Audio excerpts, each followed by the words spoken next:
د شوال میاشت شروع ده.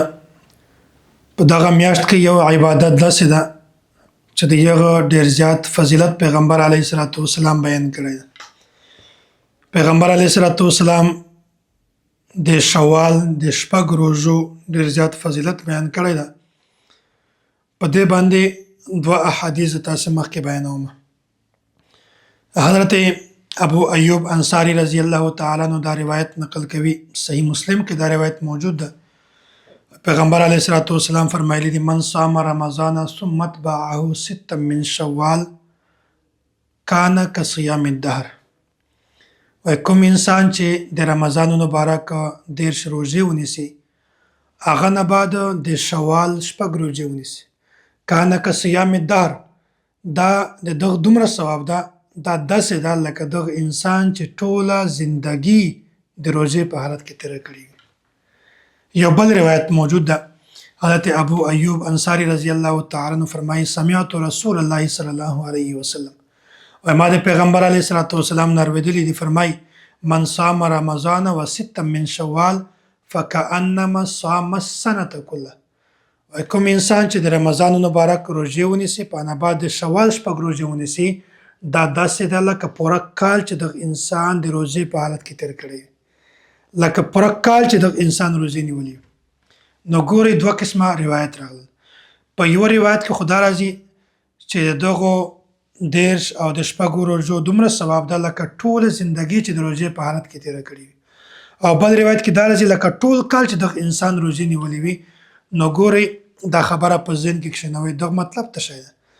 الله تعالی په قرآن کریم کې بیانوي: من جاء بالحسنة فله 10 امثالها. وای کوم انسان داسې ده چې هغه د نیکۍ کار وکړو، الله تعالی د هغې نیکۍ 10 ګنا اجر دغه انسان ته ورکوي. مطلب 1 روپۍ ده په 10 ورته بدلیږي، یو عمل ده په 10 ورته بدلیږي.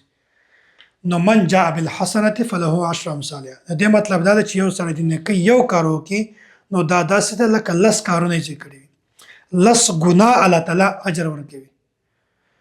نو چې کوم کس د رمضان مبارک 10 روزې ونیسي، نو دغه 10 ته په 10 سره زره ورک، دغه نه 10 میاشتې جوړیږي. نو دا داسې ده لکه یو انسان چې 10 میاشتې روزې نیولې وي. او بیا د شوال شپږ روزې دي، نو یوه روزه ده په 10 باندې راځي، 10 شل 10 او 10 دا 2 میاشتې راځي.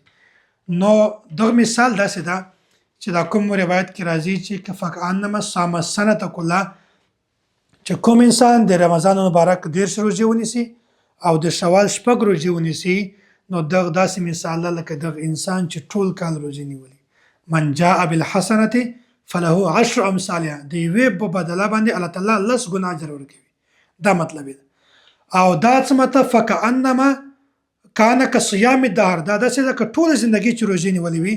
نو علما فرمایي: وای کوم انسان چې معمول جوړ شي، کوم انسان چې عادت جوړ شي، هر کال 10 روزې او شپږ روزې نیسي، 10 روزې او شپږ روزې نیسي، 10 روزې او شپږ روزې نیسي، دغه مثال داسې لکه ټوله زندگی چې دغه انسان د روزې په حالت کې تیر کړی. نو دا د شوال میاشت ته دغه ډېر زیات فضیلت ته، په دا کې الله تعالی مونږ تاسو ته لیلة الجایزه را کړې ده، یا عید الفطر را کړې ده، صدقة الفطر را کړې ده. د حج چې کوم میاشت په هغو کې اوله میاشت ده، نو څومره زیات فضیلت ده. نو په کار ده چې دا کوم میاشت شروع ده، په دا کې مونږ تاسې د شوال شپږ روزې ونیسو. بیا ضروري نه ده چې مسلسل یې ونیسي، یوه نن ونیسه، یوه بیا پرېږده، بیا بله ونیسه، منځ کې 2 ورځې وقفه ورکړه، 3 ورځې وقفه ورکړه. نو دا نیولی شي. الله تعالی دې مونږ تاسو ټولو ته د دغو روزو نیولو توفیق را نصیب.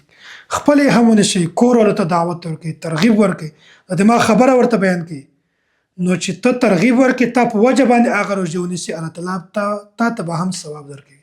نو الله تعالی دې مونږ تاسو ټولو ته د دغو روزو نیولو توفیق را نصیب کړي.